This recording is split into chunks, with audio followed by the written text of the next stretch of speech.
Hey, what's up, guys? Let's get back into it. It occurs to me that I haven't told Hanako about my condition. I falter for a second, deciding to cover my tracks. This is a conversation for another day. What did I miss? Before I came here. Are you alright? Yeah, I was just remembering something. When I think about it, I shouldn't be afraid to tell Hanako about my condition, and my time in the hospital. Judging by her scars, she probably spent a fair amount of time in a hospital bed. But for some reason I can't bring it up. At least not today, and not on short notice. Eager to break off the conversation, I grab a random book from the shelf. It's some book on the world's fastest roller coasters. Published in 1982. Well, not very up to date, but it should at least be interesting. Well, we both got our books now. Should we sit down? Hanako seems to accept my bluff, and we head to the reading nook in the back of the library. Neither of us says a word. We simply open our books and start reading. I try to read my book, but it would seem that in 1982 roller coasters weren't nearly as large as the ones built in the decades since. Most of the ones listed are made of wood. Something about that doesn't seem safe to me. If I'm going to ride on something potentially dangerous, I want it to be made out of a steel, or some kind of space-age alloy that has big words like titanium and ruthenium. I quickly lose interest, and my eyes wander across the reading area to rest on Hanako. Hanako seems absorbed in her book, flicking back and forth through the pages, as if confirming what she just read. I wonder if that's actually effective, or if she's just overloading herself. She unconsciously brushes her hair from her face, temporarily revealing her scar tissue. I'm still not sure about the protocol here. Is it right to ask her about her scars, or her past? How long was she in the hospital? Does she still visit the doctor? These all seem like questions that you'd ask someone who just transferred to your school, translated into the local language. But to date, no one has directly asked me any of them. Well, except Rin, but I don't think I should use her as a guide to proper social behavior. For the time being, I'll just keep my mouth shut. If someone wants to know something, then they'll tell you. Trying to force the issue might drive Hanako back into herself. Sorry to interrupt, but I have to close the library now. Already? I checked my watch. Somehow I was lost in thought. Nearly 2 hours have passed. Do you want to check out those books? I can do it on the way out. Please. I'm done. I'll drop this one back on the way through. It wasn't as interesting as I first thought. Hanako marks her place with a slip of paper and stands up. The girls head to the counter and I turn my book to what I think is the right shelf. Yuko scans Hanako's book with practiced precision, yet still manages to fumble it. Oh, there we go. Third time. Lucky. Since this is a non-fiction, you can only have it for a week. That's okay. Yuko shuts down the library's computer and herds us out the door. I didn't think it was this late already. But you're the one that told us you had to close.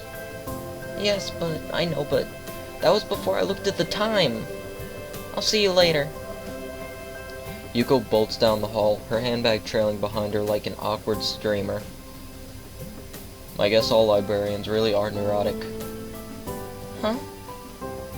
Never mind. I was just thinking that I've never met a librarian that can organize their time, no matter how good they are with their books. Oh, I know what you mean. Hanako smiles in amusement. It wasn't meant to be a joke, but I must have reminded her of some other librarian, or something. I have to get back. Yeah, me too. I didn't realize it was this late. Thanks for letting me hang out with you. No problem. I'm going to my dormitory room now anyway, so do you mind if I tag along? Okay. Hanako sets off ahead of me, and I need to jog a little to reach her side. We walk through the gardens, eventually arriving in front of the dorm buildings. Man, you walk pretty fast. I used to play in a soccer club and you managed to outpace me. I kinda regret saying that. It has less to do with her pace than with the fact that my condition has significantly worsened my fitness. Hanako's reaction is odd. I expected an attempt to downplay her walking speed, but she just blushes while looking at her feet and smiling. Silence hangs in the air between us. That happens often around Hanako, but feels slightly different than usual this time. After a few seconds, I try to break the silence. Here you go. See you in class tomorrow? Sure. Hanako waves a short goodbye before pushing her way through the doors. I stand and look at them for a while before making my way to my own dormitory room.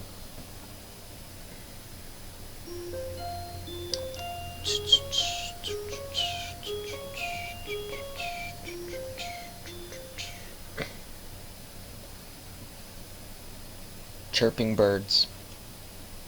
Normally this would be a good time to reflect upon the beauty of nature, but it is 6 a.m.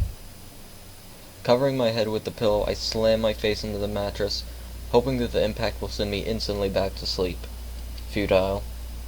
I toss and turn, but sleep simply won't return to me. Alright, nature, you've won. See, I'm getting up now. The lack of sleep weighs my mind down, and there's only one remedy for this: a nice, hearty breakfast. It would be nice to be the first person here, to be the first to dig into a piping hot pile of food, to sit wherever I desire. It would have been nice, but even my exceptionally early start has put me behind the most diligent of students. I guess there are quite a few people that have early starts here, for one reason or another. A group of students in sports clothes huddle around one table, eagerly discussing game plans in between inhaling great gulps of food. Scattering around the hall are a number of bleary-eyed students, probably suffering from the same ailment as myself: noisy birds. And of course, there are the people that actually enjoy getting up this early, the ones with their bags stuffed with textbooks and complete homework. It's hard not to despise people like that, even more so when you're tired yourself. Picking out a familiar face from the thin crowd, I head towards the nearest table. Lily sits alone, delicately feeling her way around a small plate of eggs with her fork. It's almost a shame to interrupt her and her clockwork movements. I wonder, is this how a blind person zones out, simply moving in predetermined patterns learned over the years? Just like how a sighted person would eat while reading a newspaper? Good morning, Lily. I didn't expect to see you here this early. Oh, Hisao, you startled me. I didn't know you took breakfast this early. I don't. This is an exception to the rule. I'd greatly prefer to be late to school than early to breakfast. Lily gives a small sigh at my admitted tardiness as I begin eating my food. It doesn't take long for her to lapse back into her previous mindless nibbling. Each short motion lacks energy. I suppose this is similar to letting your eyes wander while performing any ordinary chore. But after a few repetitions of the find food / eat food cycle, Lily puts down her fork and dabs her lips with a napkin. Hisao, do you mind if I ask you a question? Damn. All I want is a little food and about 4 hours of sleep, and nobody says, "Can I ask you a question?" for a simple question. Sure.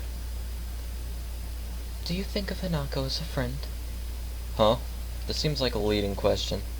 I guess so. Why do you ask? No real reason. I do have another question, though. Why is it that you think of her as a friend? This is well above my level. What is she expecting from me? I'm not really sure. I guess it's because she's a little different in the way she deals with people.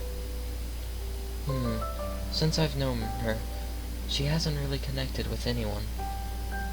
She doesn't seem interested in other people, and I think people are a little scared off by her appearance. Really? I thought that kind of thing was, well, discouraged here. Discriminating and such. If I were to put it one way. She furrows her brow in thought, a move which makes me slightly anxious as to what she's plucking from her mind. I'd say that you're a little naive. Naive? I'd be insulted if not for the slightly cynical grin on her face. I see. While Yamaku has a stronger sense of community compared to other schools, it's far from being free of conflict. Rules cannot remove human nature, after all, only suppress it. That's something I've noticed, actually. Just little things, like how certain people and cliques avoid each other in the hallways. It's no different than my old school, really.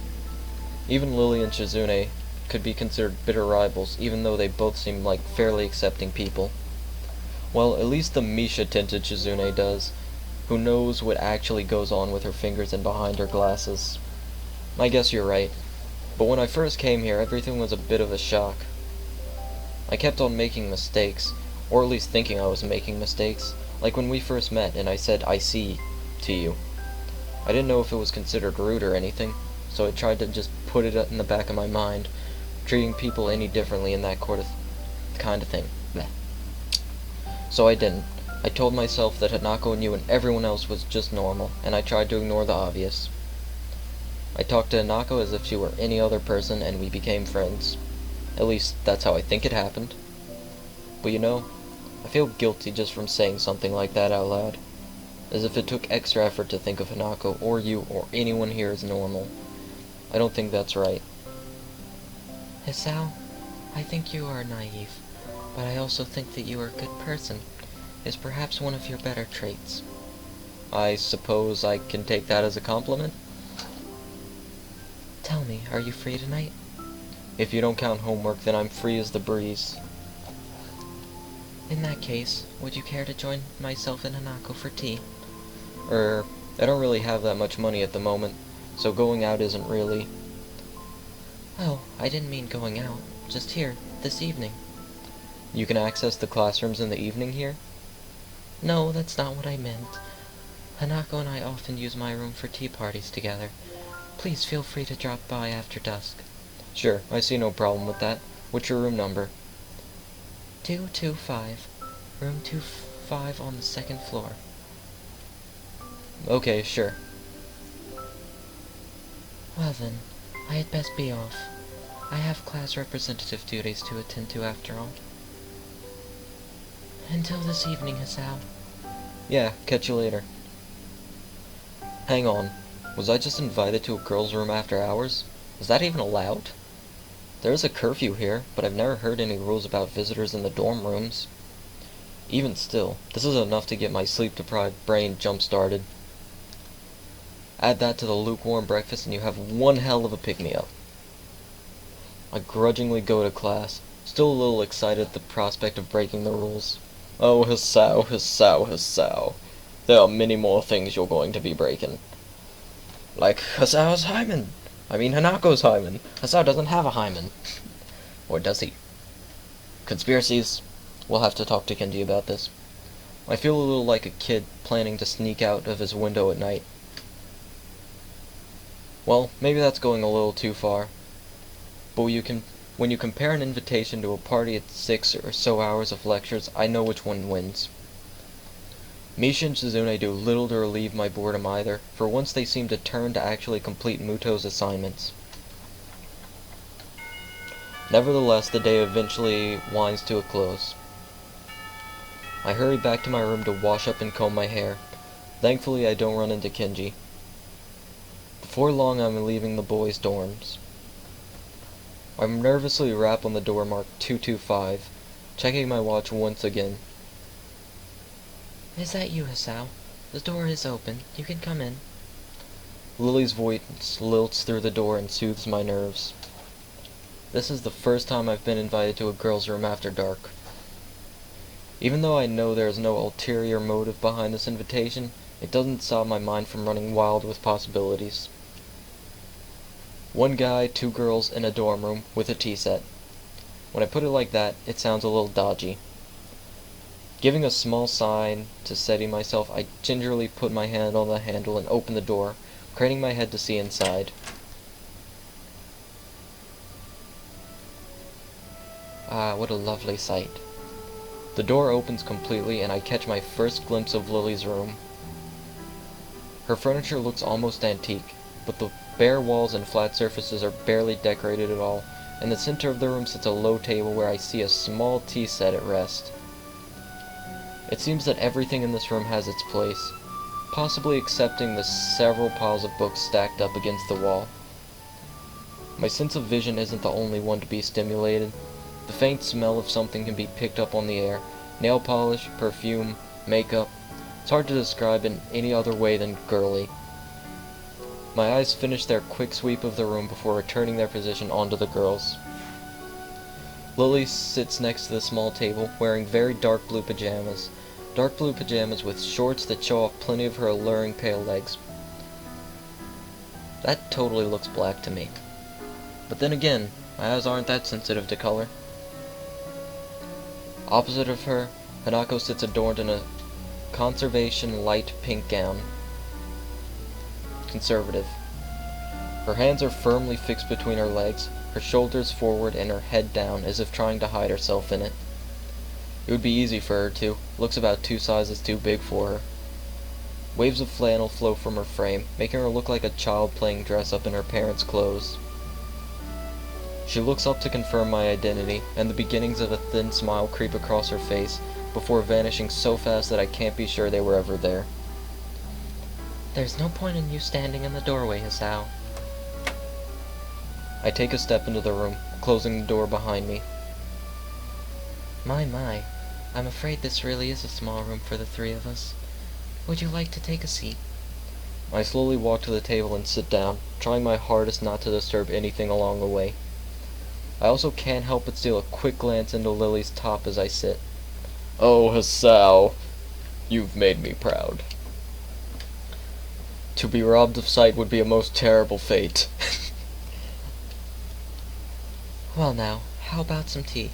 Hanako, could you please pour? Sure. Sal, would you like? I would love some tea. Do you need a hand? No, I'm fine. Thank you. Lily finds it difficult to resist a smile at her companion's nervousness, something I can't really blame her for. Been a tiring day? Yeah. I relax in my place opposite of the cabinet. To my left is the blue-clad Lily, and to my right sits the pink Hanako. The tea set on the table looks cute as well as practical, painted red with a floral motif. It looks odd when contrasted with Lily's plain, but generally sophisticated-looking furniture, which leads me to think that Hanako might have picked it out. There is a slight ting when Hanako accidentally clips the teapot on the cup as she is pouring. She breathes in sharply. She must be really nervous, as it's not the kind of thing anyone would worry about. Hanako quivers at her mistake. It's okay, Hanako. There's no need to be nervous. Hanako seems to find some confidence in Lily's reassuringly soft-spoken words and deftly pours the next 2 cups. Here you are, Hisao, Lily. Hanako carefully places a cup and saucer in front of Lily and herself. I could get used to service like this. Thank you, Hanako. Yeah, thanks. You're welcome. Lily searches for her cup, and upon finding it, sips delicately. I do the same. This tea tastes somewhat better than the tea we usually have at school. This is nice. It's so different from any tea I had before. Looks like you picked the right one, Hanako. You've done well, even if it was a bold move. Hanako's smile returns redoubled. Even with her blighted face, her shy smile couldn't be called anything but cute. I'm glad you like it. Hanako, finally beginning to relax, sips from her cup. Something about this makes me think about Lily's question at breakfast. Why am I friends with Hanako? Lily seems genuinely concerned for Hanako's well-being, but it's not like I can do anything to help her. As far as I can tell, her scars don't hold her back physically, and everyone I've met seems to have overcome their abilities to some extent. I don't have any ulterior motives to hang out with Hanako. We just share similar interests. Isn't that enough? So, Hisao, are you enjoying yourself? Lily's words break me out of my reverie, and I take a second to reconsider where I am. I'm in a room with 2 girls in their bedclothes. This is something to be enjoyed. Yeah, it's relaxing. Almost like I'm not in the school anymore. Do you do this often? Quite often, but not as often as we take tea in the school building. Considering they do that nearly every day, that's not a big surprise. As I move to take another sip from my teacup, I find it sadly empty. That was delicious. Thank you, Hanako. Lily. You're welcome. Yes, you're most welcome, Hisao. It's nice to have a third person here. Well, anytime you need someone to fill that position, I'm always available. Always. One must be sure to get one's point across in these circumstances. Lily lets loose a yawn. Why can't I say this? Lily lets loose a yawn, which she unsuccessfully hides with her hand. Pardon me, I think I'm a little tired. I think we're all a little tired. My, how astute we are tonight, Hanako. We really should head to bed. We all have class tomorrow. Yeah, I should go. Thank you for your presence, Hisao. Thanks. You'll come again? Not even a whole army could stop me. I'm impressed by your determination, Hisao. Either way, you're right. We'd best get going. I stand up and make for the door. Nako gingerly stands up behind me. I stop and face her. Are you coming with me? Hanako instantly blossoms into a full blush. No, I'm not. This room isn't... It's okay, I was only joking. Oh, okay. Good night. Good night, Hanako. Good night, Hisao. Night all. And with that, our tea party finishes. I'm still not sure what it is that Lily wants me to do for Hanako, but I don't want to let her down. I wait until the door has closed behind us before turning to Hanako. Hey Hanako, you don't have to be nervous around me or anything. I mean, we're friends, right? Right. We're friends. If you ever want to hang out or anything, just let me know.